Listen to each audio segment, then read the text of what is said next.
Hello and welcome to Audio Talk, where we talk about all things audio. I'm Nice. Sonia, this is Kent, and today we're talking about receivers.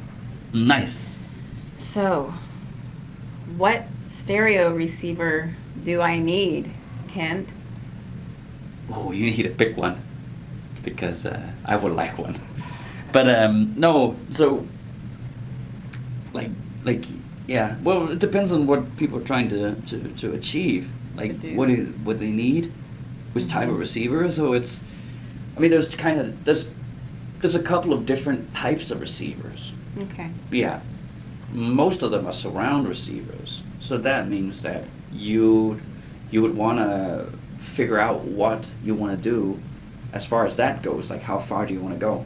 Do you want to get a center, two fronts, and two rears? Just which is called a. If you have one subwoofer, you should be having a subwoofer with that. I mean, but that would be a 5.1 system. Mm-hmm.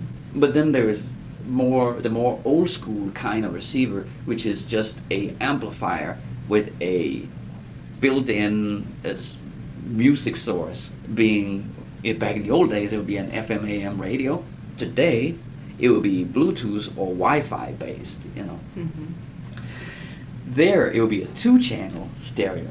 So there you're talking about two speakers. That you will have to figure out which ones you want and which left and right. left and right, and depending on how the size of receiver and how much sound you want and how much room you want to give that, you would have to pick a set of speakers that fits that amplifier. Okay. Yeah. And what about if I have a television? Ah. Can I just choose any kind of receiver? Am I looking for a stereo receiver for my television? Or what do I need if I have a television involved? Yeah. An AV receiver. Okay. An AV receiver. Because those would have HDMI inputs that works perfectly with the television of today. Okay. So then I'm not choosing the stereo receiver. I'm No. choosing an AV receiver. Yes. Okay. Yes. Oh, good. Yes. So And, what were we going to say? No. Not digging any deeper holes here. So my last question is, what about the placement of the receiver? Uh-huh. I know people have been asking, can it go up on end? Like, can it sit on its side? Sure. No problem? Like, say you don't have enough space? Uh-huh.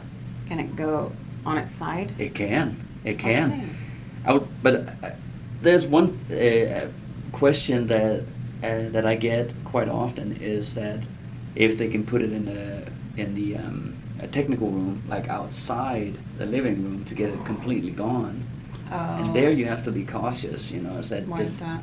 Well, it's that you have the functionality going through HDMI wise, so that that you're able to control it. So you really have to look at the manual and also ask where you're buying it to make sure that it actually can do that. That you don't need infrared control from a remote control, because the moment you I move see. it out in another room, you can't reach it anymore. Okay. So you might end up having to walk out there to make changes, which will suck.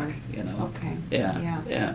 Or if there's a microphone built into your AV receiver for tuning the system, like to figure out where everything is and equalize it just right. A lot of them have that kind of calibration built into them, so you really need to look very closely if you want to completely remove it from the area. Okay. Interesting. One last thing. Oh, yeah. One last thing about that is also air around it, not to build it into like a closed small area.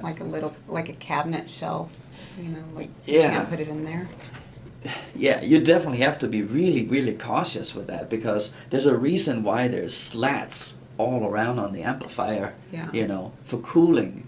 So So it can overheat and break down. Yeah, so that's again something that you really have to do your research on.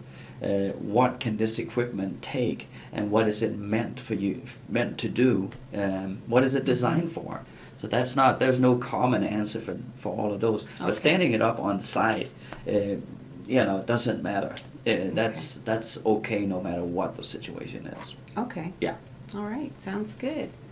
So we hope that answers your question, and we'll see you in the next video. Bye-bye. Bye.